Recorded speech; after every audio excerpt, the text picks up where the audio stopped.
Dobra, dobra. Čakina, probaj. Ko znao napraviti dobru šljivovicu, to je bio Čako. Što je bilo s njim?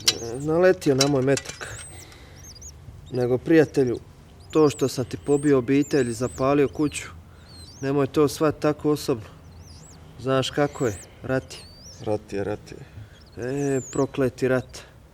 Samo ne do Bog da prijatelj na prijatelja ruku digne. Drug na druga. Uostalom, što će nama ovaj rat, ha? Kad imamo jedan drugog, ove naše fine ravnice slavonske. A, prijatelj? Je.